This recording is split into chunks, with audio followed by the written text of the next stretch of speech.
بسم اللہ الرحمن الرحیم۔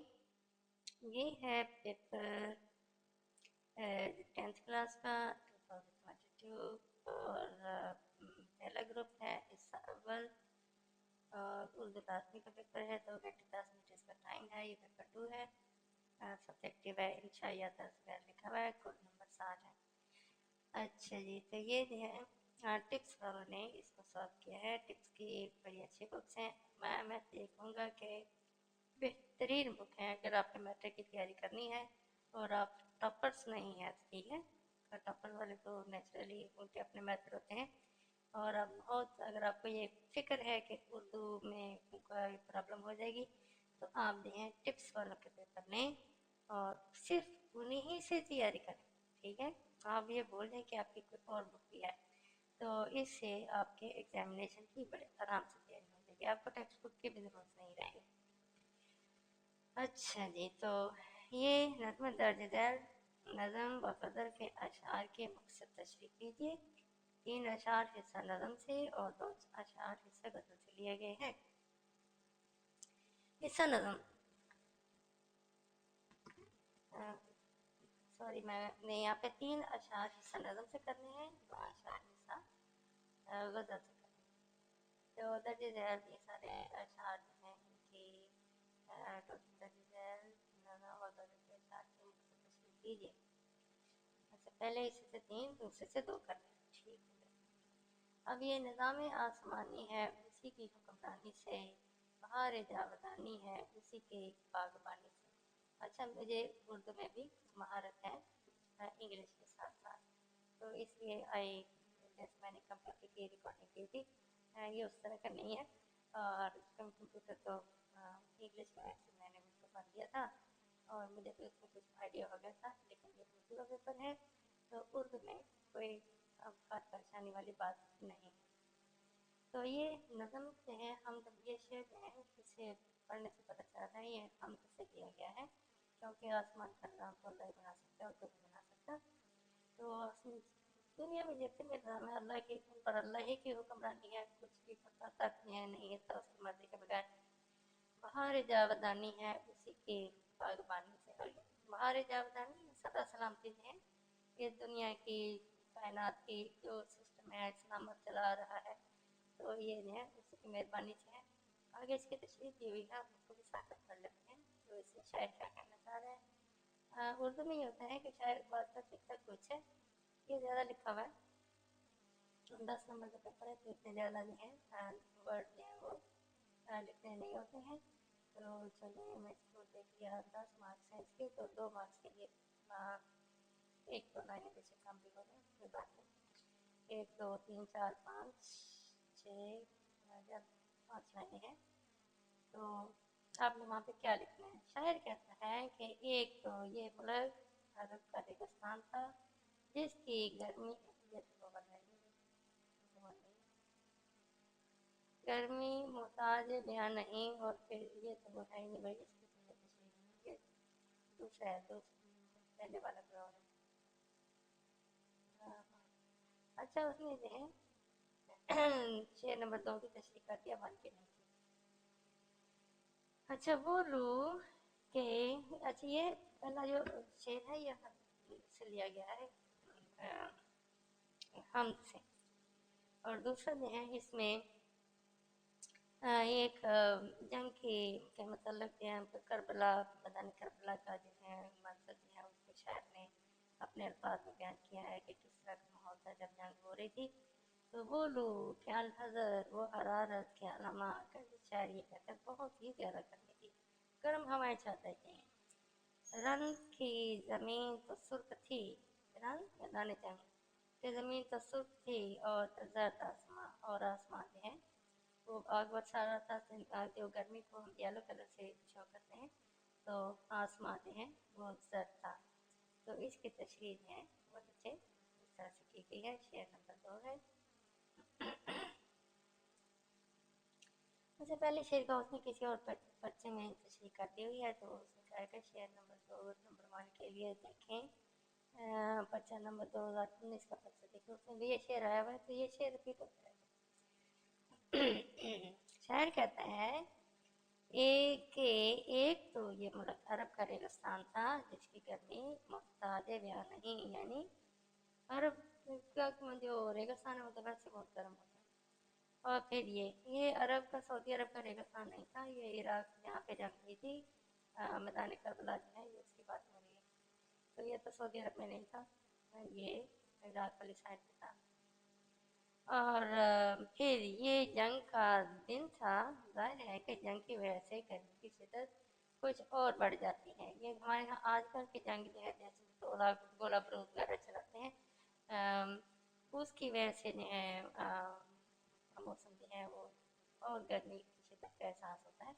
लेकिन यहाँ पे जो गर्मी की जो बात हो रही है, ये जो चलते भाग दौड़, तो घोड़े भी दौड़ रहे थे, इंसान भी दौड़ रहे थे, जब हम इस तेज़ी से फुर्ती से जब हम कम करते तो गर्मी का एहसास और बढ़ जाता है। गर्मी तो पहले ही थी, नॉर्मल थी, और उसके बाद ये फुर्ती से भागना, गर्मजोशी से भागना, तो एक दूसरे हमला करना, बचना वगैरह, ये जंगी सलाहियतों का मुजाहरा करना, इससे फिर और नेचुरली जिसम और ज़्यादा गर्मी महसूस करता है, तो बहुत ही ज़्यादा गर्मी। इसलिए मैं गर्मी की इस शिद्दत को बयान नहीं कर सकता। यानी शायर का कहना है कि दोहरी गर्मी इंसान के वजूद की अपनी हरारत और बाहर दोनों मिलकर उन्होंने क़यामत का सामान बना रखा था। मैदान जंग में इस कदर लू चल रही थी कि इंसान बेख्तियार अल्लाह की पनाह तलब करने लगे। कहता है कि माहौल इतना गर्म था कि इंसान जो है वो अल्लाह से पनाह की दरख्वास्त करे। लेकिन ये जो जंगजू लोग होते हैं, ये किसी भी चीज़ की परवाह किए बगैर, मौत की भी परवाह किए बगैर ये आगे बढ़ते, हमला करते, आखिरी सांस तक जो है ये लड़ने की जो है इनमें होती है, मुजाहिदीन में खासतौर पर, कि आखिरी सांस तक ये लड़ते हैं। उनको पता होता है कि वो मौत से जंग कर रहे हैं, तो अगर ज़रा भी वो ढीले पड़े तो मौत उन पर ज़रूर आ जाएगी, यानी कोई ना कोई उनको तलवार मार देगा। तो इसमें जो ज़रा नरम हुआ उसको तो क्या ज़िंदगी थी। तो इस तरह से बहुत से लोग जो हैं वो मर रहे होते हैं। तो खून खराबा, ये जंगो जदर, मैदान जो है वो ज़मीन सुर्ख हो रही थी, आसमान तप रहा था। मैदान जंग की ज़मीन गर्मी की शिद्दत से तप कर तांबे की तरह सुर्ख हो चुकी थी। गर्मी इस कदर शदीद थी कि आसमान भी इसकी शिद्दत से महफूज नहीं था, बल्कि वो भी जर्द पीला दिखाई दे रहा था। तो वो मैदान जंग जो है उसका वो सुर्खी जो है तांबे की तरह सुर्ख हो चुकी थी, ये नहीं है। वहाँ पे जब जंगो जदल होता है तो फसल गारत होती है, तो वो उसकी जो मैदान जंग था वो खून के गिरने से सुर्ख हो रहा था। तो आसमान जो है उसका रंग पीला था, यानी ज़मीन और आसमान दोनों ही बहुत गर्मी का एहसास करा रहे थे। अच्छा, आगे ऊपर वाले दिए हुए शेर हैं, कदर रशीद थी कि आसमान भी नहीं है, इसी बात को उसने शायर ने जो है यहाँ पे शेर में लिखा है। कदर शदीद थी कि आसमान भी इसकी शिद्दत से महफूज नहीं था। और हाँ, गर्मी इस कदर शदीद थी कि आसमान भी इसकी शिद्दत से महफूज नहीं था, बल्कि वो भी जर्द पीला दिखाई दे रहा था। अच्छा जी, शेर नंबर 3 जो है उसको देख लेते हैं जी। बिछड़े हुओं को, बिखरे हुओं को एक मरकज पे लाया, कितने सितारों को जुर्मत में सूरज बनकर आया। ये मेरे ख्याल में शायद नात का शेर हो, या शायद किसी और हीरो की शान में ये लिखा गया हो। हम देखते हैं शेर नंबर 3, इसकी बात हो रही है भाई, मुसलमान आज़ाद होने से कायदे आज़म की बात हो रही है। मुसलमान आज़ाद होने से पहले अंग्रेज़ों के गुलाम थे। अंग्रेज़ों के साथ हिंद भी उन पर, यह हिंद होगा, उर्दू में टाइपिंग मुझे ठीक लग रही है, तो अहले हिंद भी उन पर काबिज थे। मुसलमानों को मन मन हैसल कौम ख़त्म करने की कोशिश की जा रही थी। यानी अंग्रेज़ जब आए तो वो तो मुसलमानों के दुश्मन थे ही, और जो हिंदू थे वो भी मुसलमान जो हैं मुसलमानों के दुश्मन थे। इसलिए मुसलमानों को बतौर कौम वो कोई तस्लीम करने को तैयार ही नहीं था, बल्कि उनकी कोशिश थी कि मुसलमानों का वजूद ख़त्म हो जाए, इनका इनका कल्चर ही ख़त्म हो जाए। इन पर मुलाज़मतों को जंगें जो थी 1857 वाली जंग आज़ादी जो हुई थी उसमें सारा इल्ज़ाम जो मुसलमान पर लगा दिया गया था और मुसलमानों ने उसकी तरदीद ही नहीं की थी। हिंदू तो मुकर गए थे और उनका था हम तो है ही नहीं, ये मुसलमानों ने किया है और मुसलमानों ने उसकी तरदीद नहीं कर सका। हम हैं, हम ही ने जंग की थी, आइंदा भी करेंगे, हम बाद में आएंगे। तो इस बात से अंग्रेज़ जो है उसको और गुस्सा चढ़ा और उसने जो है एज सज़ा के तौर पर यानी मुसलमानों को गुर्बत में धकेल दिया और इस तरह से कि उन पर जो मुलाज़मतें जो थी उनको यानी पसंद नहीं किया जाता था कि इनको सरकारी मुलाज़मतें दी जाएँ।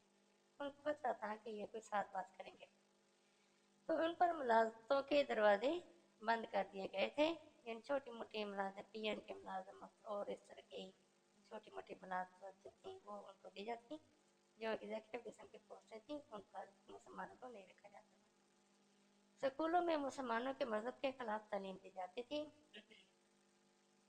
उनसे जायदादें हथिया ली गईं, उनसे जायदादें ले ली गईं। मुसलमान परेशान हाल थे। ऐसे वक्त में उन्हें रहनुमा की ज़रूरत थी जो उन्हें एक मरकज़ पर इकट्ठा कर दे। अब मुसलमान तो थे, कौम भी थी, एक बतौर कौम भी वो मौजूद थे, लेकिन उनकी पहचान के लिए उनको एक किरदार कोई लीडर होना चाहिए था। उनकी कोई बड़ी सियासी पार्टी नहीं थी और क्योंकि उनका कोई रहनुमा नहीं था, तो लिहाजा रहनुमा थे लेकिन कोई बहुत ही काबिल जैसे कायद मोहम्मद जना है उसकी तरह का बेलौस ज़हीन जिसमें काफ़ी सारी खसूसियात पाई जाती हों लीडर की, वो वाला नहीं था।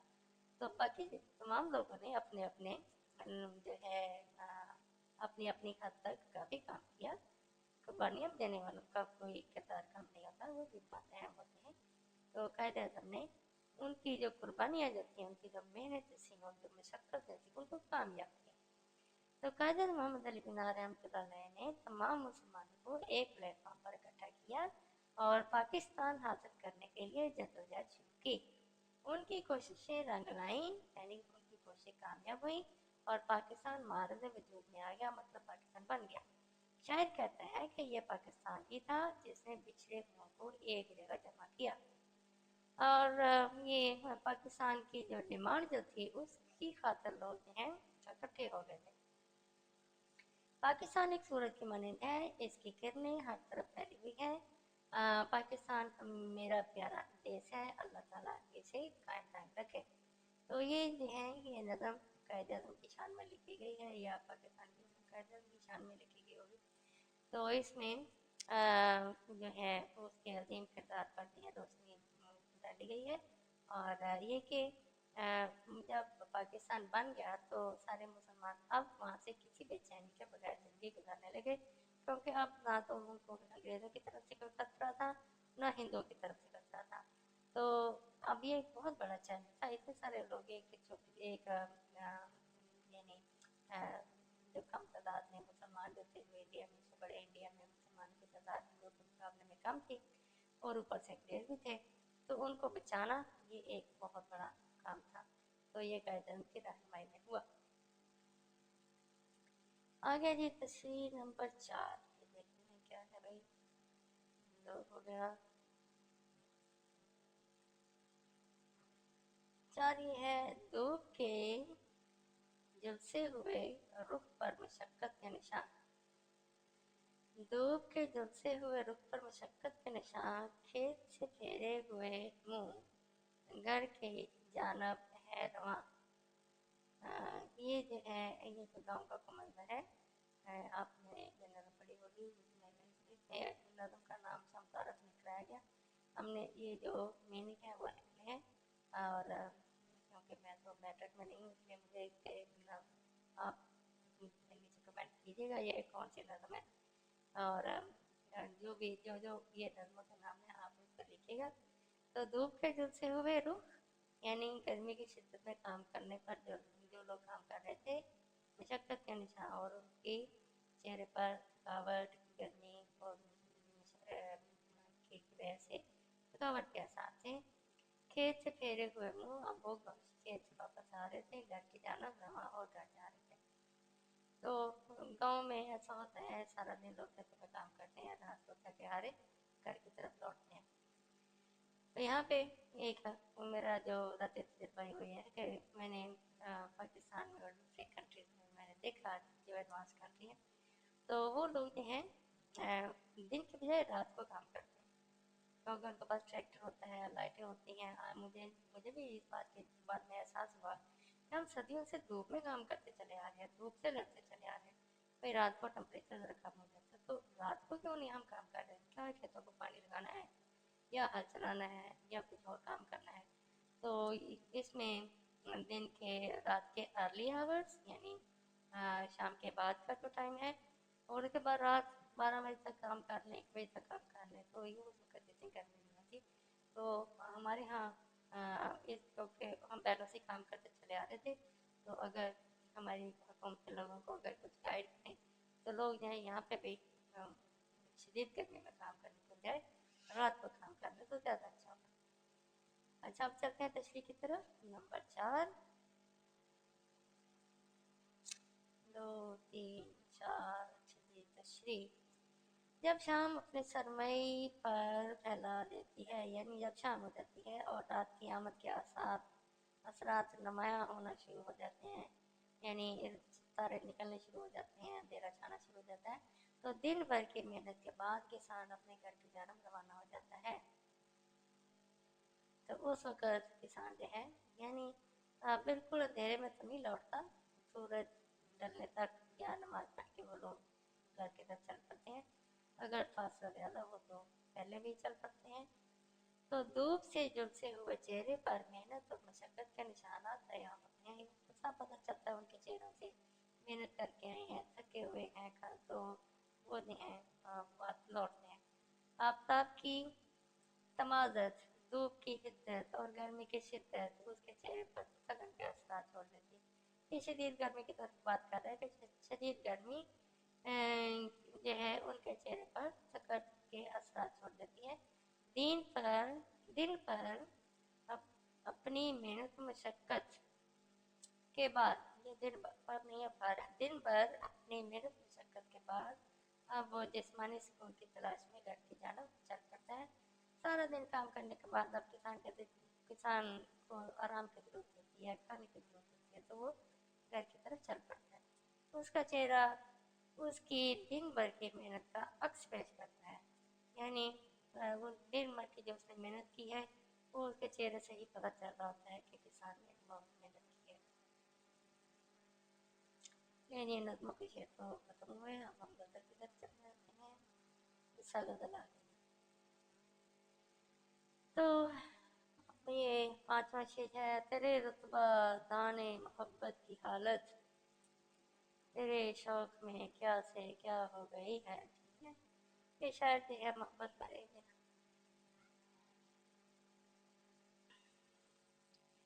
اچھا جی، یہ میں تھوڑی سی بریک لی تھی چائے کے لیے، تو ہم دوبارہ ہم کو سٹارٹ کرتے ہیں غزل کا پہلا شعر: تیرے رتبتان محبت کی حالت۔ یہ میرے خیال میں شاعر اپنی طرف اپنی بات کر رہا ہے، یعنی شاعر خود۔ تیرے شوق میں کیا ہو گیا ہے، یعنی شاعر کی حالت بہت ہی خراب ہو گئی ہے محبت میں، عشق میں وغیرہ وغیرہ۔ تو جواب کے لیے دیکھیے پرچہ نمبر 2020 دوسرا گروپ سوال نمبر 2 5واں سوال ہے۔ یہ شعر بار بار ریپیٹ ہو رہے ہیں، اس میں کوئی تشریح ایسے ہی کی ہے۔ اس کا جو آسان جو شاید یہ کہنا چاہ رہا ہے کہ اس کی حالت بہت خراب ہو گئی ہے، یعنی پہلے ٹھیک تھا، خوشحال تھا، سب کچھ تھا، اب اس کو آرام سکون کھانا پینا سب بھول گیا اور اس کی حالت بہت قابل ترس ہو گئی۔ تو محبوب کو اس پر ترس کرنا چاہیے، تو اس پہ مہربانی کا سلوک کرنا چاہیے، اس کو مزید نہیں کیا کہیں گے اس کو، اسے دوستی کر لینی چاہیے شاید اس طرح سے۔ بھول جاتا ہوں میں ستم اس کے، وہ کچھ اس سادگی سے ملتا ہے۔ یہ بھی غزل کا شعر ہے، اس میں محبوب کہتا ہے، اپنی حالت بیان کرتا ہے۔ اچھا، غزل کا جو ہر شعر ہوتا ہے اس میں بات آلموسٹ سیم ہی ہوتی ہے، لیکن وہ بات کرنے کا انداز جو ہے وہ بدلتا رہتا ہے، تو ایک ہی بات کو مختلف انداز میں کیا جاتا ہے، یعنی اس میں خیالات کا تسلسل یا کہانی کا تسلسل پلاٹ وغیرہ وہ نہیں ہوتا۔ भूल जाता हूँ मैं सितम उसके, वो कुछ सादगी से मिलता है। शायद जो है अपने महबूब की अच्छी बात बयान करते हुए कहता है कि उसकी अ, उसकी जो शख्सियत है, उसकी आदत है, तो बहुत ही अच्छी है, मासूमाना है, ठीक है। यानी बजाय इसके कि वो परेशानी महसूस करता है, तकलीफ महसूस करता है, लेकिन चूँकि उस बेचारे को कुछ पता ही नहीं है, तो इसलिए हो सकता है। तो ये जिगर मुरादाबादी ने ये नज़म लिखी, गज़ल लिखी है, और इसके शेर में अपने महबूब की खूबी को बयान करते हुए कहते हैं कि मेरा महबूब जब भी मुझसे मिलता है वो इस खूबसूरती और सादगी से मिलता है कि मुझे उसके दिए हुए तमाम सितम और मसाइब भूल जाते हैं। महबूब के सितम जो हैं और मसाइब क्या होते हैं, वो यही कि उसे नहीं मिलता, बस यही तकलीफ होती है। और अगर वो अपने शायर के लिए टाइम निकाले, बैठे उसके पास बातचीत करे, तो फिर जो है वो खुश रहता है। तो वो अपने महबूब से इस कदर मानूस है कि उसके सितम भी आसानी से भूल जाता है। तो जहाँ मोहब्बत होती है तो इंसान जो है भूल जाते हैं, पिछली पुरानी बातें जो हैं वो भूल जाता है। तो यहाँ पे शायर ने इसी तरह की कैफियत को जो है बयान किया है। आगे एक और शेर है, उसकी तशरीह से यहाँ नहीं दी होगी, इसी पेपर में दी होगी, जब हम पढ़ेंगे तो कहीं आ जाएगा। अच्छा जी, ये है भाई, आप शेर पढ़ लेते हैं। बात यह है कि सकून दिल वैशी का मकाम, दिल को उसने दिल वैशी कहा है, ठीक है। यानी दिल है वैशी होता है जो किसी तरतीब से नहीं चलता, ठीक है, अपनी मनमानी करता है, किसी ज़ाब्ते को कबूल नहीं करता, किसी तरीके सलीके को नहीं कबूल करता। तो इस तरह के रवैये को वैशीपन कहते हैं। तो वो कहते हैं उसका दिल वैशी हो गया है, मतलब उसके कंट्रोल में नहीं रहा। कुंजे जिंदान भी नहीं, वसत सहरा भी नहीं। कुंज ये जो है कोने को कहते हैं, कुंजे जिंदान भी नहीं, यानी ना तो मैं कैद में हूँ, कैद के किसी कोने में पड़ा हुआ हूँ, वसत सहरा भी नहीं। और मेरी हालत ये है कि ना मैं आज़ाद हूँ ना मैं कैद हूँ, ठीक है। तो सहरा में जाता हूँ तो वहाँ पर मुझे कैद नज़र आती है, कैद में होता हूँ तो सहरा आज़ादी नज़र आती है। तो उसकी हालत जो है वो इस तरह की हो गई हुई है। कुंज कोना, जिंदान कैद, मैंने वसत यानी फैला होना, वसी होना, सहरा का फतेह भी नहीं, यानी इंसान को आज़ादी गुलामी दोनों की कैफियत आती हैं,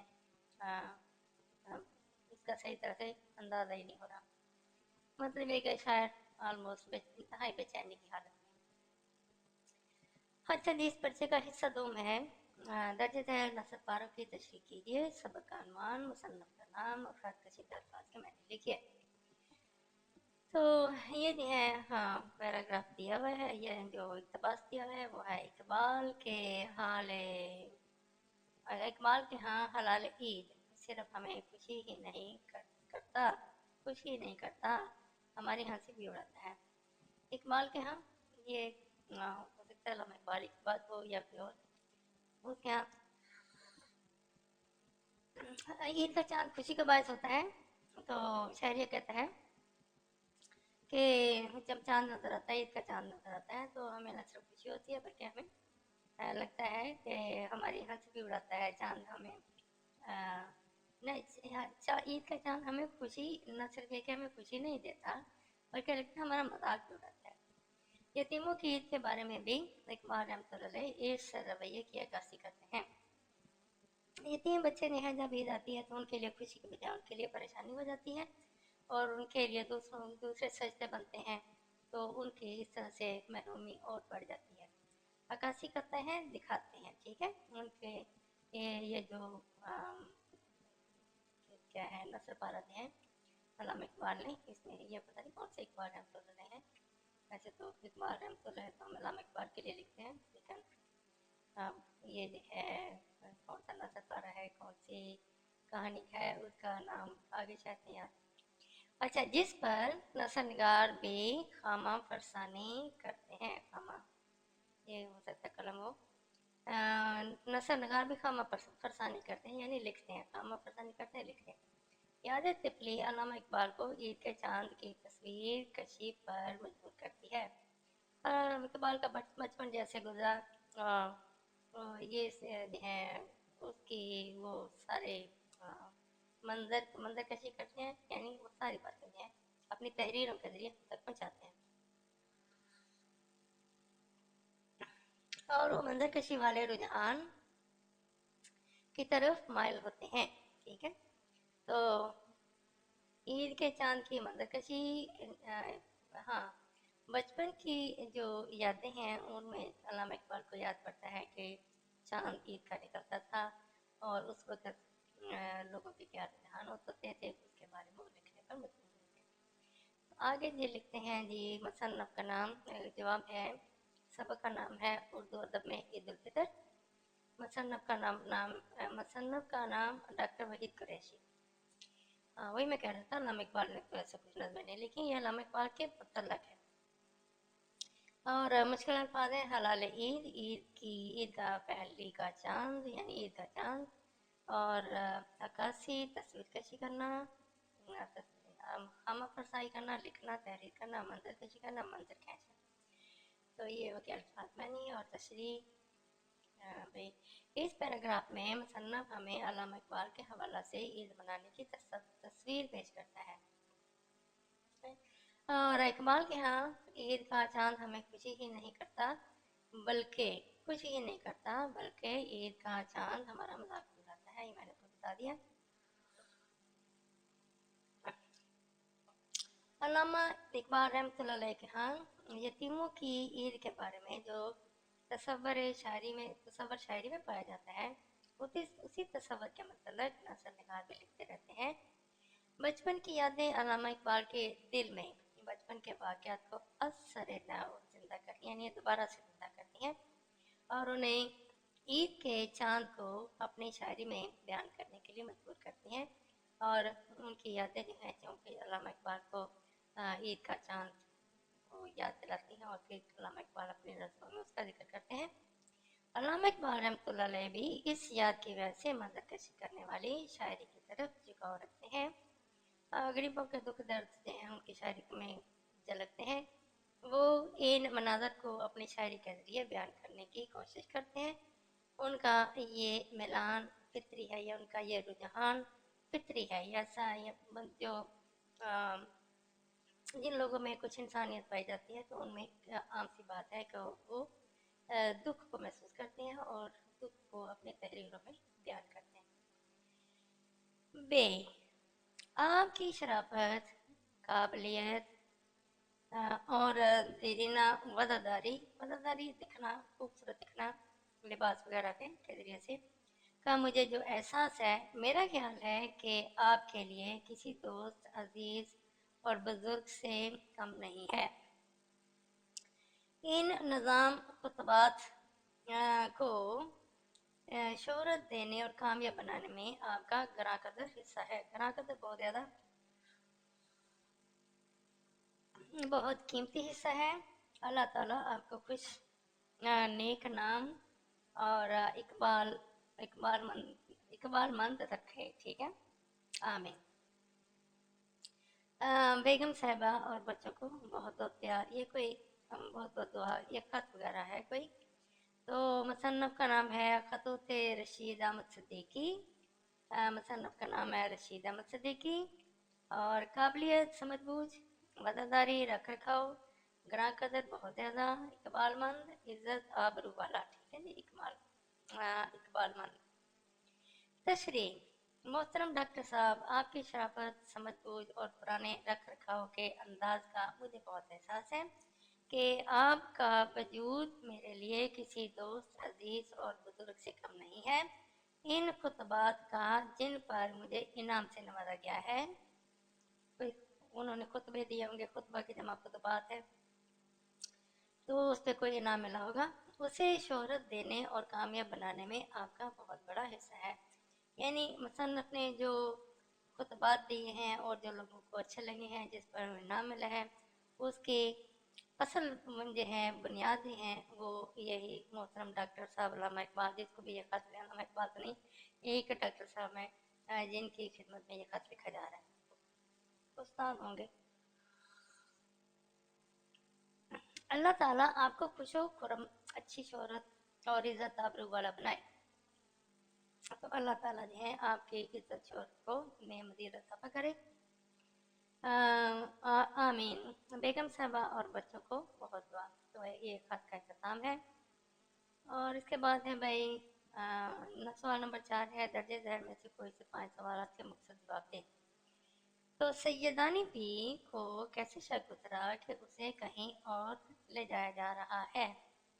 तो जवाब है इसका, सैयदानी बी को, बी का मतलब बीबी मोहतरमा, ठीक है, को डोली में बैठने मोहतरमा है बी को डोली में बैठे ज़्यादा देर हो गई और कोई हट बच्चू की आवाज़ न आई, हट बच्चू की, और न ही बाजार के चिराग झलकते हुए दिखाई दिए, तो उसे शक गुजरा कि उसे कहीं और ले जाया जा रहा है। ठीक है, तो ये खत जो मेरे ख्याल में कोई शादी पे जो रवानगी का शायद को मंदिर है, डोली पे ये लिखा होता है।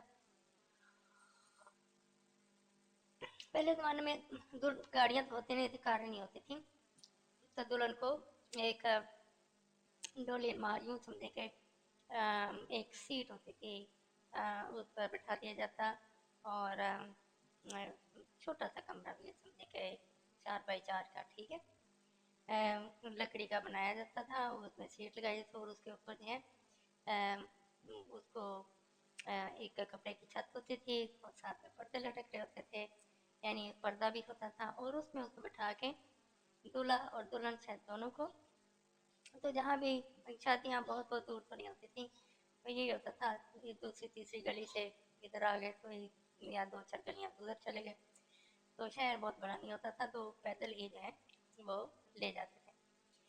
तो हम चूँकि बारात एक शहर से दूसरे शहर, तो अब गाड़ियाँ भी आ गई हैं, तो लोग जो हैं अब डोलियाँ इस्तेमाल नहीं करते, तो डोली इस चीज़ को कहते हैं, दुल्हन को एक जगह से दूसरी जगह ले जाने की वाली कोई सवारी समझ लें।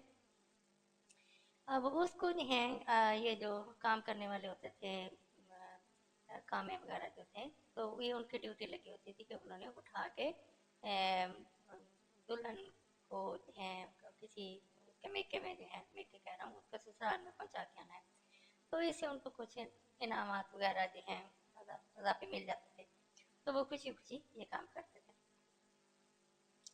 तो ये सारा जो है ये अब क्योंकि अर्ली एज में शादियाँ हो जाती थी, अब तो जो है ससुराल भेजा जा रहा था, पता नहीं क्या कहा था, तो इसमें उनको शक गुजरा कि शायद वो उनको कहीं और लेकर जा रहे हैं। मुसन्निफ ने किस लिहाज से खुद को फ़कीर से बेहतर और किस लिहाज से कमतर समझा है? जवाब, मुसन्निफ ने खुद को तालीम, लिबास और काम करने में फ़कीर से बेहतर पाया। मुसन्निफ जो हैं उसके पास तालीम की शायद कमी थी, लिबास भी अच्छा नहीं था, काम बहुत ज़्यादा था, इसलिए ज़्यादा वो फ़कीर था, जबकि उसकी सेहत और उसका कोई दोस्त ना होने के लिहाज से वो खुद को उससे कमतर पाता।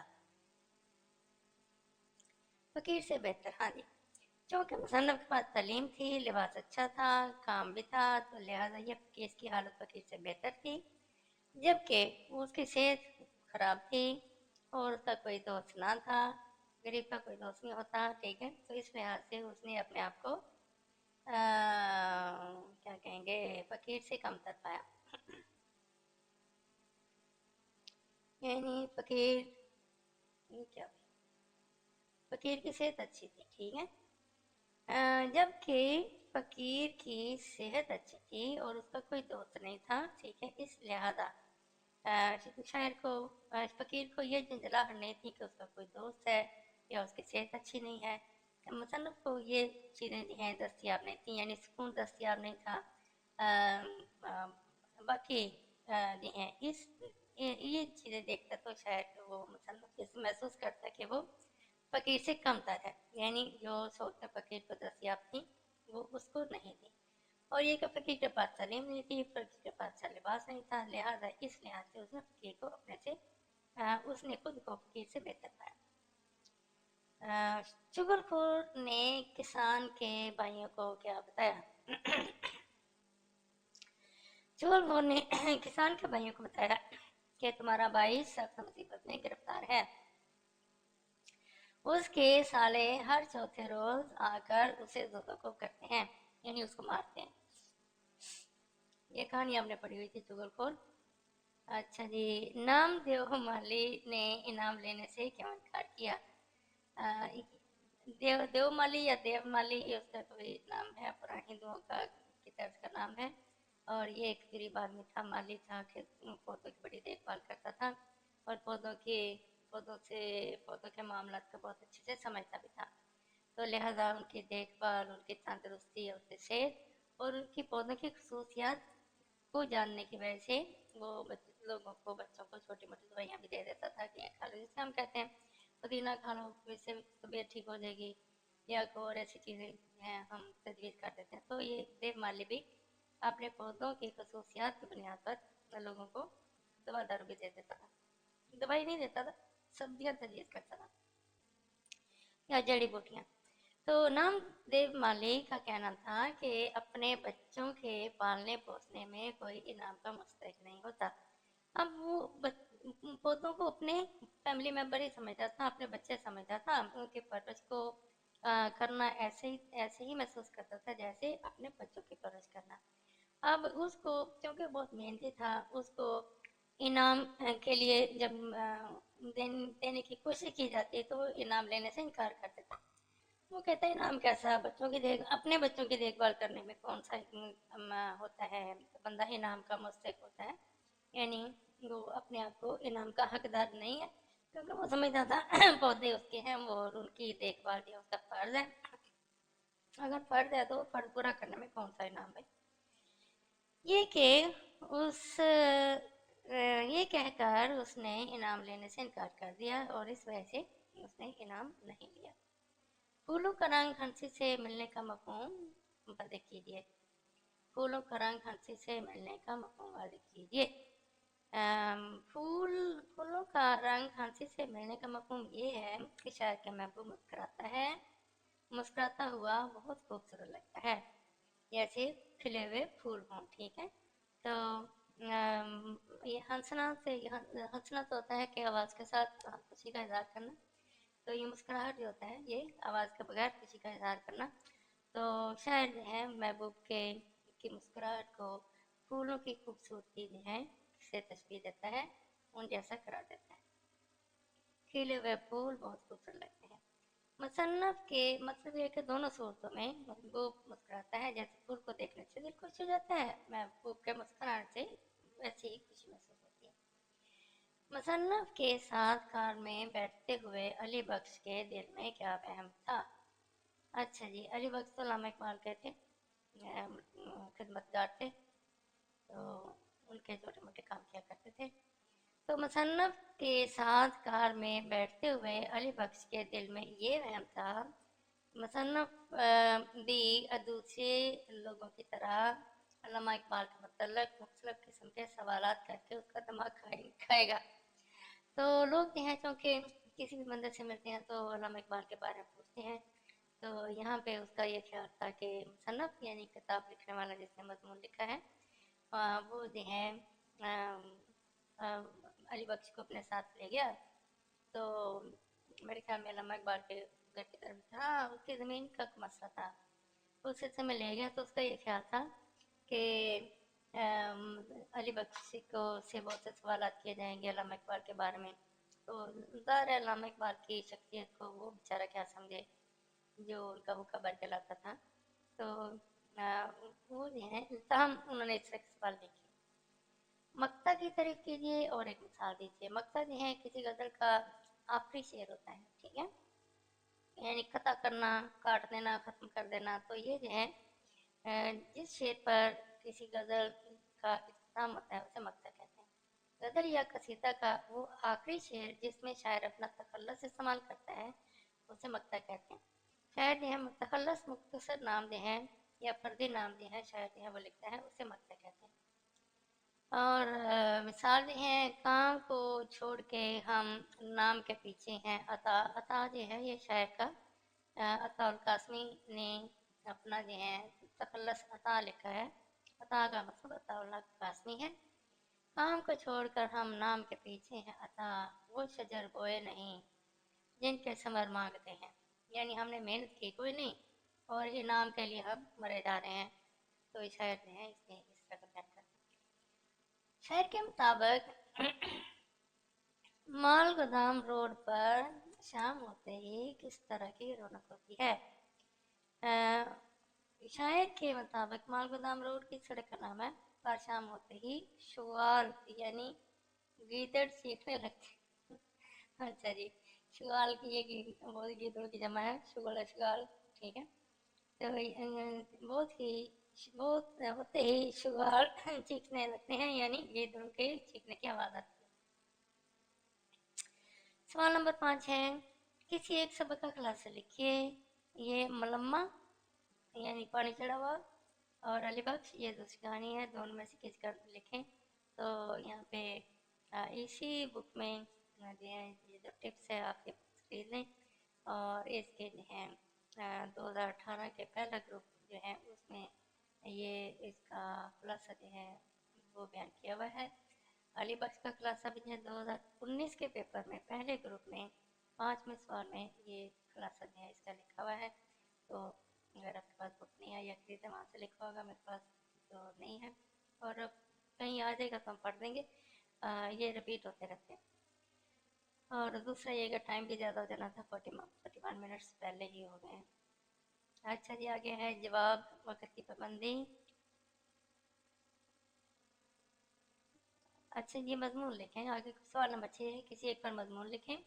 वक्त की पाबंदी, दहशत गर्दी, तहरीक पाकिस्तान।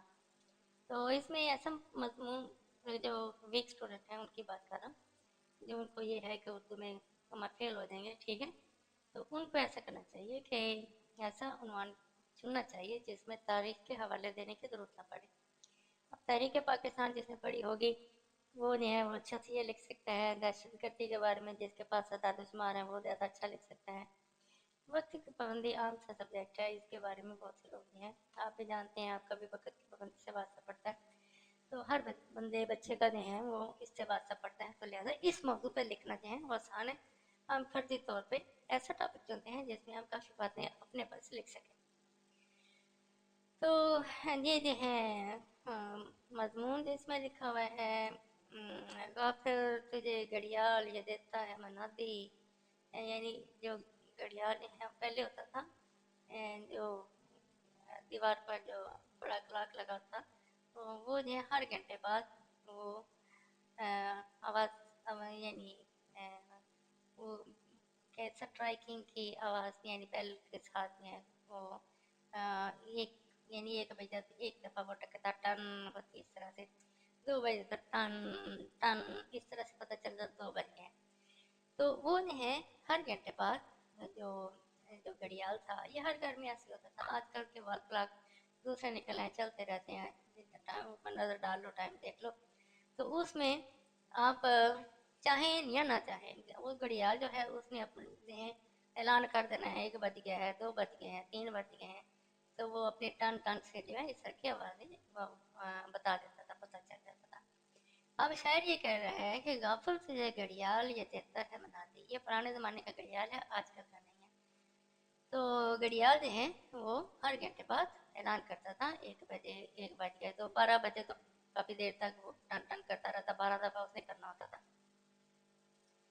अच्छा जी, गर्दू ने घड़ी उम्र की एक और घटा दी। गर्दू आसमान ने घड़ी यानी वक्त और कम कर दिया, उम्र का वक्त और कम कर दिया, घटा दी। घड़ी घटा दी यानी उम्र कम कर दी। यानी इंसान की उम्र जो है वो आगे चलती रहती है और ज़ाहिर है जैसे जैसे वक्त गुजरता है हमारी उम्र का दौरानिया जो है वैसे वैसे काम होता रहता है। तो ये नसीहत करता है शायद जो है कि वक्त गुजर रहा है, कुछ कर लीजिए वगैरह वगैरह। मफहूम व अहमियत, किस काम का वक्त से किसी काम का वक्त से मुकर्रर पर और बाकायदगी से सारा अंजाम देना पाबंदी वक्त कहलाता है। यानी हर काम का एक वक्त होता है, हमें अब जो भी काम करने हैं उसको उसे मुनासिब वक्त पर करना चाहिए। अच्छा ये 15 नंबर का मजमून है। तो इसके जो मैक्सिमम जो लेंथ है वो होनी चाहिए। आप देखें एक वर्ड के लिए 25, एक नंबर के लिए 25 वर्ड्स होते हैं, तो 10 नंबरों के लिए हो गए 250, तो 5 नंबर जो है 75 और लगा लें, तो 250 में 75 और 350 के आसपास जो है अल्फाज होने चाहिए। अब आप काउंट कर लिया करें कि एक लाइन में कितने अल्फाज लिखे जा रहे हैं और कितनी लाइनें हो रही हैं, और उस मुताबिक इसको कर लें। बहुत ज़्यादा लेंथी मजमून होगा तो भी जो है मार्क्स ज़्यादा तो मिलने नहीं, उतने ही मिलने हैं, और जो एग्जामिनर होता है उसकी भी कोशिश होती है कि उसको बहुत ज़्यादा ना पढ़ना पड़े, मुनासिब हो, टिक टिक लगा के वो नंबर दे। अच्छा, ये सारा अंजाम देना पाबंदी वक्त कहलाता है, यानी काम को उसके वक्त पर करना पाबंदी वक्त है। पाबंदी वक्त इंसान की, ये अपने पास से भी लिख सकते हैं, जो लिखा हुआ है ये इसको इस्तेमाल कर लें, अपने पास से भी लिख लें तो मजमून बन जाता है। पाबंदी वक्त की इनफरादी व इज्तिमाई ज़िंदगी में बड़ी अहमियत रखती है। दुनिया में वही अफराद, यानी वक्त की पाबंदी हमारी ज़िंदगी में तरक्की करने में, आगे बढ़ने में बहुत अहम है। दुनिया में वही अफराद और कौमें कामयाब व कामरान नजर आती हैं जो वक्त की कदर करती हैं। वो लोग जो वक्त ज़ाया करते हैं फजूल कामों में और काम को वक्त पर नहीं करते, वो नहीं है कामयाब नहीं होते। तो चाइना में मैंने देखा कि वो लोग जो है, बल्कि यूरोप में भी मैंने देखा कि जो लोग जैसे ही काम का वक्त स्टार्ट होता है वो लोग अपनी सीट पर होते हैं। वो ये नहीं आके कहते सर जी आज बारिश हो गई, सर हमारे घर में मेहमान आ गए। वो बिल्कुल भी इस तरह की कोई बात ना सुनते हैं ना वो करते हैं। तो लिहाजा बल्कि इसको बहुत ऐसी बातें करने को, वजह बयान करने को बहुत नामनासिब समझते हैं।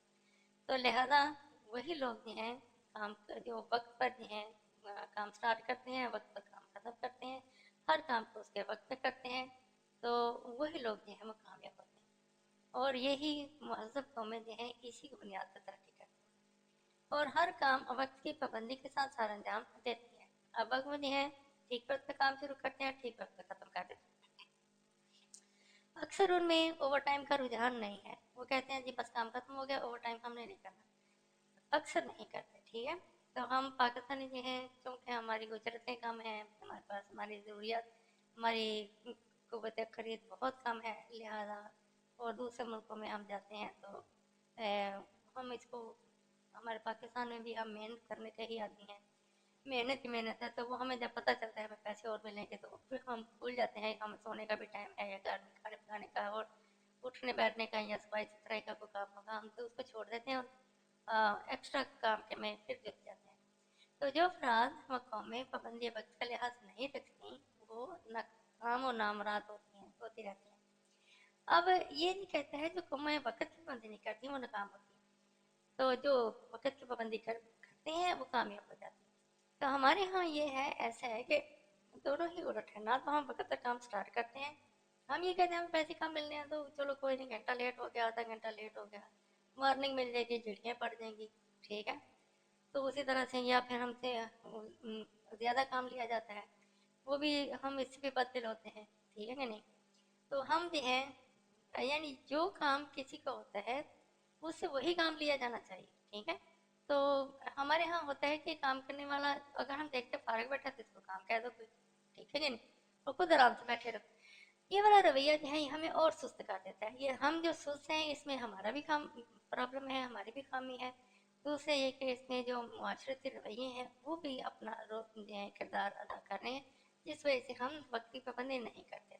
इसी तरह से शाम को जो है एक बंदा जो है ओवर टाइम करके चला गया, तो उसने अपने आराम सुकून को जो है पैसों की खातिर कुर्बान कर दिया, हो सकता है अगले दिन उसे जल्दी ना उठा जाए, ठीक है। मैं अपनी मिसाल देता हूँ, मैं किसी जगह पे काम करता था, मुझे 14 घंटे काम करना पड़ गया, ठीक है। वो उनका जी आप ही ये कर सकते हैं, तो 14 घंटे काम करने के बाद अगले दिन जो है मैं फिर 8 बजे तो नहीं पहुँच सकता ना, ज़ाहिर मैंने 8 घंटे सोना भी है, खाना भी खाना है, फैमिली को भी टाइम देना है। तो अगर 14 घंटे वहाँ पर रहूँगा तो 8 घंटे मैंने सो लिया, बल्कि ज़्यादा काम करने की वजह से ज़्यादा गहरी नींद आती है, तो 2 घंटे मेरे पास बचेंगे, मैं फैमिली को क्या टाइम दूंगा, मैं फिर अगले दिन ज़रा तैयार भी होना है, नहाना धोना खाना पीना सारा चीज़ें, तो फिर नेचुरली मैं भी फिर घंटा लेट ही पहुँचूँगा। तो ये चीज़ें जो हैं वक्त की पाबंदी, अगर मुझे मुनासिब पैसे दिए जाएँ, मुझसे मेरा ही काम जो मेरा एग्रीड वर्क है वो ही लिया जाए तो फिर हम भी वक्त की पाबंदी करेंगे।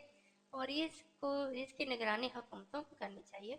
हुकूमतों को ऐसा माहौल फराहम करना चाहिए कि हर बंदा, अभी आज भी मैं ये सोच रहा था कि हमारे यहाँ जो है लोगों को काम नहीं दिया जाता, ठीक है, उनको काम करना सिखाया नहीं जाता। और अगर उनके पास काम नहीं है तो गवर्नमेंट के कान पे क्यों नहीं रहेंगे। हाँ, अगर किसी उन्होंने गवर्नमेंट ने ये देख लिया कि किसी के पास पैसे है तो फौरन ये टैक्स वाला रजिस्टर लेके पहुंच जाएंगे उसके पास के, निकाल लो पैसे, हमारा हिस्सा बनता है, ठीक है कि नहीं। और वो जो है उन्हीं पैसों से उनकी गाड़ियाँ वगैरह चलती रहती हैं, लैंड क्रूजर चलती हैं उनके घरों। और कौन सा कोई वजीर है या कोई बड़ा अहदेदार है जिसकी तनख्वाह जो है 30,000 हो।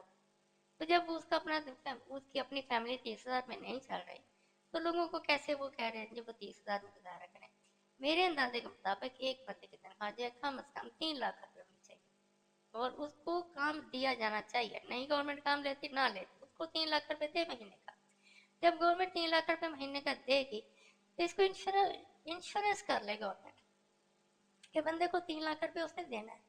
दूसरे का चलो 3 लाख में से उसका 1.5 लाख गवर्नमेंट अगर रख भी लेती है जो कि उसको ओल्ड एज में या रिटायरमेंट के बाद उसको जो अखराजात आएंगे, उसका खाना पीना 60 साल के बाद की जो उम्र है उस पर उसका जो खर्चा आएगा उसको रोटी पानी, क्योंकि तब तो वो काम नहीं कर सकते।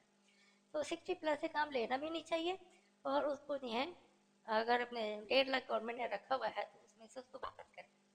अब जो अगर गवर्नमेंट जो है देती है 3 लाख रुपया हर बंदे को, इंश्योर करती है गवर्नमेंट बात को, मेक श्योर गवर्नमेंट को ये तो पता है कि टैक्स लेना है, गवर्नमेंट को ये तो पता है हेलमेट नहीं पहना 2,000 जुर्माना ठोक देना, गवर्नमेंट को ये तो पता है इशारा नहीं काटा तो जनाब इसको फाइन कर दो, भारी फाइन कर दो, लाइसेंस नहीं है मुझको 25,000 डाल दो। इस ऐसे नहीं है जो जबरदस्ती के जो कानून है जो कि नापसंदीदा है, मुझे तो लगता है जैसे असम्बलियों में कोई है ही नहीं, पता नहीं ऐसी बातें कहाँ से पास हो जाती हैं। और असम्बलियों में जो बैठे हैं उनको ये पता है कि जब उनको कोई वजीर आजम या कोई सरबराह पास उन्होंने बेंच थप थप करने हैं, वो जो भी कहता है उसको उस पर नारे मारने हैं, ये बस पता है। और ये नहीं पता है कि अपने वजीर आजम को यह समझाएं कि जनाबे वाला उनके जो है ये 25 करोड़ अवाम में से कुछ नहीं तो 20 करोड़ अवाम जो हैं वो मर रहे हैं, 5 करोड़ तो सड़कों पर पल रोल के मर जाते हैं। जो 60 साल के ऊपर के जो लोग हैं जो फैक्ट्री वगैरह में काम करते हैं उनके कोई इंश्योरेंस नहीं है, उनको अब नहीं काम कर सकते तो उनको रोटी पानी दवा दारू कौन देगा। वैसे किसी के पास घर नहीं है तो कौन जिम्मेदार है, ये गवर्नमेंट जिम्मेदार होनी चाहिए। कोई सड़क पर क्यों सोए, कोई भूखा क्यों सोए, कोई बेलबास क्यों हो। हम जो हैं ये गवर्नमेंट हमारे आज इतने ज़्यादा हुकूमतें टैक्स लेती हैं हमारे से, ये वाली नहीं, इससे पहले वाली सारी हुकूमतें ऐसे ही करती रही, इतने ज़्यादा टैक्स हमसे लेते हैं। एक तो हमें मिलता ही कुछ नहीं। फॉर एग्जाम्पल अगर मेरे जो है मैं ये डिजर्व करता हूँ 3 लाख रुपये महीना, जो पैदा हो गया वो डिजर्व करता है, 18 साल के बाद वो डिजर्व करता है, बल्कि 15 साल के बाद ही उसकी माली सपोर्ट गवर्नमेंट के जिम्मे आ जाती है। तो अगर जो है मैंने 3 लाख पे के बजाय 3,000 पे मैं गुजारा, गवर्नमेंट मुझे 2,70,000 तो पहले ही जो है नहीं दे रही, और जो है उसके बाद भी जो है मैंने जो 30,000 में तो मैंने चीज़ें खरीदनी है उस पर 18% फिर टैक्स दे देना, ठीक है, और कई कई बार टैक्स देना, एक दफ़ा नहीं कई कई बार। तो ये वाली जो टैक्सों का निज़ाम है इसने हमें बहुत कमज़ोर कर दिया है, हमारी क़ुव्वत खरीद कम कर दिया है। अल्लाह ताला आपको वज़ीर आज़म बनाए, मेरी बातें याद रखिएगा। चलें, आप जो हैं 10% पॉपुलेशन का जो बिल्कुल ही मर रहे हैं, जो सड़कों पे हैं, आप उनकी कफालत जो है वो कबूल कर लें, उनको घर दें। घर ये नहीं कि उनको जो 5-5 मरले के घर दें, उनको सोने के लिए घर दें। सारा दिन मर्द तो रहते ही बाहर, ठीक है। खवातीन के लिए चलो ऐसा कोई वेलफेयर सेंटर बना लें जहाँ पे यानी कोई 20-30 खवातीन इकट्ठी मिलजुल के रह अपनी फैमिलीज जो वो पाल सकें। एक फैमिली के लिए उनको जो है ज़रूरत होती है एक एक कमरा भी नहीं अगर बना सको तो एक कमरा है, किचन किचन तो कंबाइन ही होगा, जहाँ पे 20-40-50 लोग रह रहे हैं तो उनका कंबाइन किचन होगा। तो वो सारे जो हैं प्रोसेस में खाने पकाने के अमल में खवातीन अपना रोल प्ले करें, वो जो सेंटर को साफ सुथरा रखने में अपना रोल प्ले करें, तो इस तरह से बच्चे बहुत सी स्किल्स सीखते हैं। खवातीन जो लेडीज फीमेल हैं वो भी सीखते हैं। आदमी जो हैं उन्होंने तो घर से बाहर काम करना है, वो तो सारा दिन घर से बाहर रहते हैं, रात को आएंगे सोएंगे अगले दिन फिर चले जाएंगे। तो ये जो है बेड लगाने वाला सिस्टम है इसको भी ख़त्म करें, होते हैं, गद्दे गुद्दे लगाएं। तो जितनी एक आदमी को रिहाइश की जरूरत है, कम से कम गरीब आदमी को जितनी रिहाइश की जरूरत है उसको उतनी दें, ठीक है। ये नहीं हो कि एक बंदे के पास एक चारपाई भी नहीं है, एक चारपाई की जैसे जगह भी नहीं है, और एक है एक बंदा जो है वो पूरा महल बना के बैठा हुआ है, और उसमें क्या उसने सोना तो उसने भी एक चारपाई पे ही है, तो खानी उसने भी दो ही रोटियां हैं, ठीक है। ये अगर एक किसी की खुराक 1 किलो एक दिन में है, सबकी ही 1 किलो है, इससे ज्यादा खाएगा तो बीमारी होना चाहिए। चले, हाँ, ये ऐसे ही वक्त की पाबंदी से मेरे दिल में कुछ बात आ गई, तो मैंने कहा चले। दूसरे कंट्री जो है वो इसीलिए वहाँ पे लोग खुशहाल हैं, उन्होंने अपने लोगों को इंश्योर किया हुआ है, उनको अच्छे पैसे देते हैं, और अगर उनके पास नहीं होते पैसे तो हुकूमत उनको पूछती है, भाई तुम काम क्यों नहीं कर रहे, क्या चाहिए, काम करो, अपने लिए भी कमाओ और हुकूमत को भी टैक्स अदा करो। इस तरह से अब तुम मुआशरे पे बोझ, हुकूमत पर और मुआशरे पे बोझ ना बनो। और यहाँ पे हमारे यहाँ बहुत सी होती हैं, क्या नाम है, क्रिमिनल्स होते हैं आजकल, सीसीटीवी वाले पकड़ते हैं, बंदा ठाठा मार देते हैं।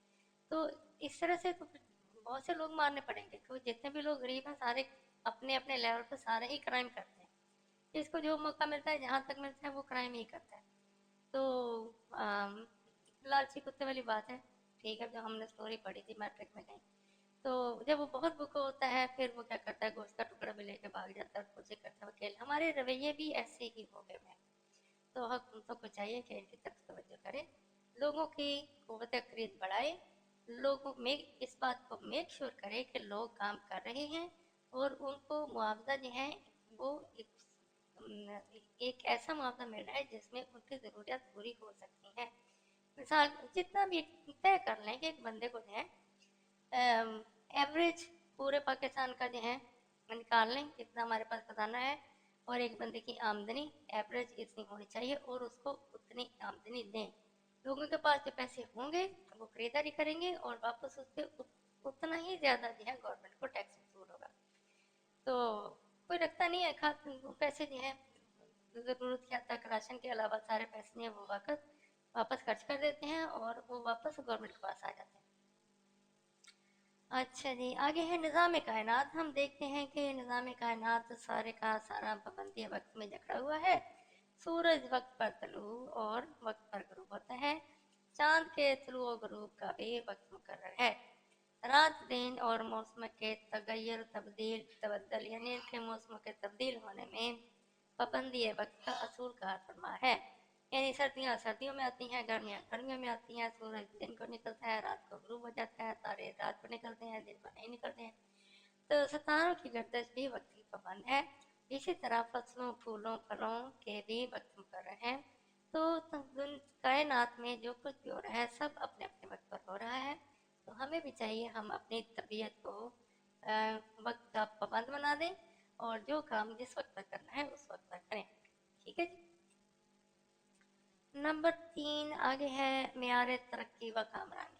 अफराद, ये जो है यहाँ पे हेडिंग दी हुई है, ये बहुत आपके सामने जो एग्जांपल दी गई है वो ऐसे है कि इसमें हेडिंग बना बना के जो है इसको लिखा जाए, तो हो सकता है इसमें एक आध नंबर ज़्यादा मिल जाता हो, लेकिन आप ये जो पैराग्राफिंग है वो ज़्यादा करें, वो मुनासिब हद तक दिए 4 पैराग्राफ कर लें, हद 5, ठीक है।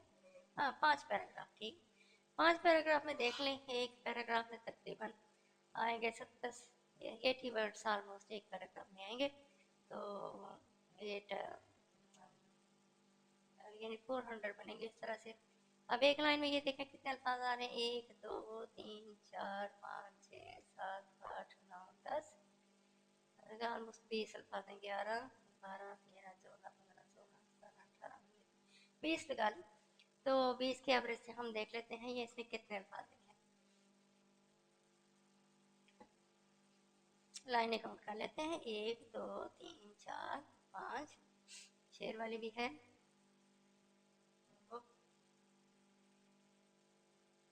6 7 8 9 10 11 12 13, एक आदमी मैंने ऊपर छोड़ दी थी, 13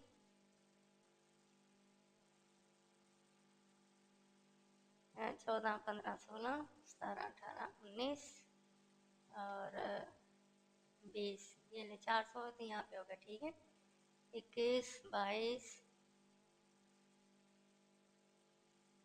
और 23, 24, 25, 26, 27, 28, 29, 30, 30, 30, 30, 30, 30, 30, 31, 32, 33, 34, 35, 36, 37, 38, तो 38, 39, 40, 40, 42, 43, 44, 45। ये तो भाई बहुत ही बड़ा ऐसे है, मैं आई डोंट रिकमेंड। अगर मेरे पास कलम मैं तो इसको जो है बहुत ज़्यादा अच्छे मार्क्स नहीं दूंगा। तो ऐसा लिखा ही जाएगा, लिखा ऐसा लिखेंगे तो आपका टाइम वेस्ट होगा। तो आप जो है, मैं इसको पढ़ देता हूँ, जो आपको याद है वो लिख लें। एग्जाम्पल्स अच्छी दी हुई हैं, ये हेडिंग वगैरह ना करें, शेर ना ठोकें, ठीक है। शेर लिखने से कोई ख़ास फ़र्क नहीं पड़ता है, नतीजा ज़रूर लिखें। कंक्लूजन जो है ये बहुत ज़रूरी है। और इसके बाद हम देखते हैं ये आगे मैं कहा था, बल्कि अब सर ये इतना लेंथी है, मेरा तो पढ़ने को भी दिल नहीं कर रहा। अच्छा जी, निज़ाम का नाम देखते हैं कि यहाँ पाबंदी जकड़ा भाई हमने पढ़ लिया था। आगे है म्यार तरक्की, ये भाई 1 घंटा हो गया है, ठीक है। और ये आप इसको खुद बेशक पढ़ लें, ये है। लेकिन ये बहुत ही ज़्यादा लिखा हुआ है, ये कैसे इतना ज़्यादा लेंथी नहीं होता है, टू मच टू मच। हमने 350 वर्ड लिखने हैं, तो ये इसमें कमी है। और ये आप 50 वर्ड आप रख लें। 50 वर्ड कितने होंगे, 3 लाइनों का होगा, तो एक लाइन में 20 वर्ड आ रहे हैं, तो ये बहुत ही ज़्यादा है। इस तरह से दहशतगर्दी वाला जो है कि मैंने आपको बताया कि टेक्निकल किस्म का पता होना चाहिए कब कुछ वाक़यात बयान करने हैं, तो या तो अपने पास ही आप वाक़यात बना लें, या फिर जो आपके जो अखबार में पढ़ते पढ़ाते हैं कि ये दहशतगर्द, जैसे बलूचिस्तान के बारे में, वहाँ पे काफ़ी ज़्यादा दहशतगर्दी हो रही है। और इनके पीछे ये जो सरहदी इलाके हैं वहाँ पे भी काफ़ी जो है दहशतगर्दी हुकूमत के लिए और अपनी प्रॉब्लम बने हुए हैं। इस तरह से ये भी लेंथ है, आप देख लें, बहुत ही ज़्यादा है, ये भी टू मच पूरी किताब ही उन्होंने डाल दी, ठीक है। अब अगर सवाल नंबर 7 है, दर्ज झैल भारत को गौर से पढ़िए और आखिर में दिए गए सवाल के जवाब दीजिए। हाँ जी, ये आ गए। इस्लाम ने लफ्ज़ कौम के मैनी बदल दिए हैं, ये मेरा मैट्रिक का पेपर है, ठीक है। और इस्लाम ने कौम के मैनी बदल दी हैं। इस्लाम से पहले के तमाम कौमी सिलसिले, तमाम कौमी रिश्ते नस्ल या इलाके से चला करते थे, लेकिन इस्लाम ने ला इलाहा इल्लल्लाह मुहम्मदुर रसूलुल्लाह के तहत एक नया रूहानी बल्कि खुदाई कौमी रिश्ता कायम कर दिया।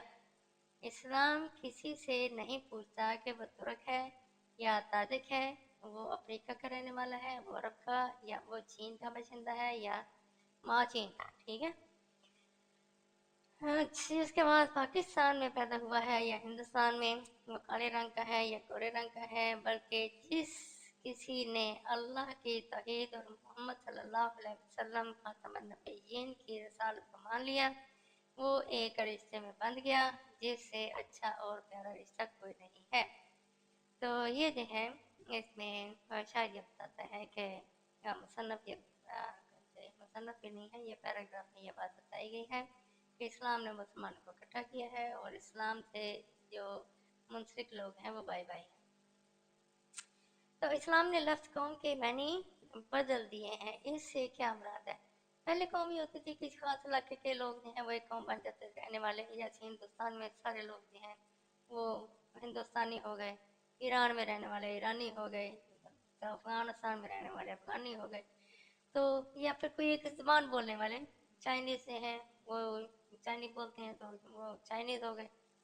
तो इस तरह से सिर्फ जापानी बोलने वाले वो जापानी हो गए, कोरियन बोलने वाले कोरियन हो गए। तो इस तरह से ये जो है एक ही रंग नस्ल, एक ही इलाका, एक ही ज़बान, इस तरह की बुनियाद पे जो है लोगों के जो ग्रुप बनते थे वो अपनी अपनी तरह की कौम होते थे। लेकिन इस्लाम जो है ये एक यूनिवर्सल मज़हब है, इसमें कोई किसी से भी तल्लुक़ रखता हो, बस वो जो है इस्लामी असूलों पर उसके जो ज़ाब्ते हैं उन पर अगर अमल करता है, यानी नमाज़ पढ़ता है, ज़कात देता है, हज करता है, रोज़े रखता है, लोगों के साथ भलाई का सलूक करता है, अच्छों के साथ अच्छाई से पेश आता है, तो वो जो है वो मुसलमान है।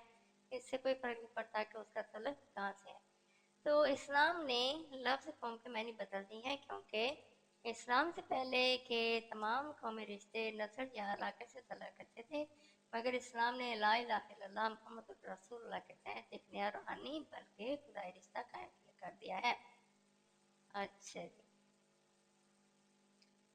ہاں ہماری جو ہے یہ روحانی بھائی چارہ ہے کہ ہم کسی کو بھی ہمارے ماں باپ کے تو بچے ہوتے ہیں، یعنی جیسے بھائی تو وہ ہوتے ہیں جو ایک ہی ماں باپ کی اولاد ہوں، ٹھیک ہے۔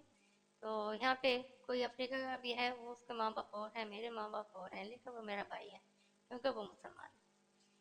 کیا اسلام جغرافیائی حدود کا قائل ہے؟ جی نہیں، ٹھیک ہے، نہیں، اسلام جغرافیائی حدود کا قائل نہیں ہے۔ گورے اور کالے رنگ کے مسلمان کا امتیاز اسلام میں موجود ہے یا نہیں؟ بالکل بھی نہیں ہے۔ گورے اور کالے رنگ کے مسلمان کا امتیاز اسلام میں موجود نہیں ہے۔ ہاں، اچھے برے کا ہے کہ کون کتنا اچھا ہے، کون کتنا خدا سے ڈرنے والا ہے، کون کتنا جو ہے اسلامی تعلیمات پر عمل کرنے والا ہے۔ اس عبارت کا کوئی عنوان تحریر کیجیے۔ اس عنوان اس کا یعنی کہانی کا نام لکھیں۔ اسلام ایک خدائی قومی رشتہ، ایک خدائی قومی رشتہ کہ ایک خدا کو ماننے والے وہ ایک قوم ہے۔ آپ کچھ بھی نام دے سکتے ہیں، ٹھیک ہے۔ عبارت میں دیے گئے لفظ ترک سے کیا مراد ہے؟ ٹھیک ہے، ترک۔ عبارت میں دیے گئے لفظ ترک سے مراد موجودہ ترکی کے لوگ نہیں بلکہ اقوام تاتار کے لوگ ہیں۔ ترک سے مراد وہ قوم ہے جو یافت بن نوح کی اولاد میں سے ہے۔ اچھا، یہ ترک ہے، یہ موجودہ ترکی کے لوگوں کی طرف اشارہ نہیں ہے، یہ کسی مخصوص خطے کے لوگ ہیں، کوئی قبیلہ ہے مخصوص، ٹھیک ہے، جو کہ حضرت نوح کی اولاد میں سے تھا، ٹھیک ہے، تو اس کو وہ ترک کہتے ہیں، یافت بن نوح کی اولاد میں سے۔ اچھا جی، یہ آپ کا پیپر یہاں پہ ختم ہو گیا، تو مجھے امید ہے آپ کو یہ پسند آیا ہوگا۔ تو اس میں جو ہے جو چھوٹے کویشچن ہیں وہ آپ ضرور لکھیں، اور ایک دن میں ایک پیپر آپ روزانہ اپنی روٹین بنا لیں، تو پھر ایگزامینیشن میں آپ کو کوئی پرابلم نہیں ہوگی۔ اب ہم نے کیا لکھنا ہے وہ میں نے بتا دیا۔ مضمون جو ہے وہ بہت محنتی ہے، اتنا زیادہ نہیں لکھنا ہوتا، ٹھیک ہے۔ آپ اس کی جو بھی ہے لینتھ اگر آپ نے تجویز کرنی ہے، ایک لفظ کے بدلے میں ہم نے 25 ورڈ لکھنے ہیں۔ 2 نمبر کا کویشچن ہے 50 ورڈ لکھنے ہیں، 3 نمبر کا ہے 75 ورڈ، 4 نمبر کا ہے 100 ورڈز۔ تو اس طرح سے آپ جو ہے دیکھ لیں اور اس کے مطابق ہے وہ لکھنا شروع کر دیں۔ آسان زبان لکھیں، مشکل الفاظ لکھنے کی کوئی ضرورت نہیں ہوتی، اور سینٹینس جو ہے نہ تو بہت لمبے لکھیں نہ ہی بہت چھوٹے لکھیں، درمیانے۔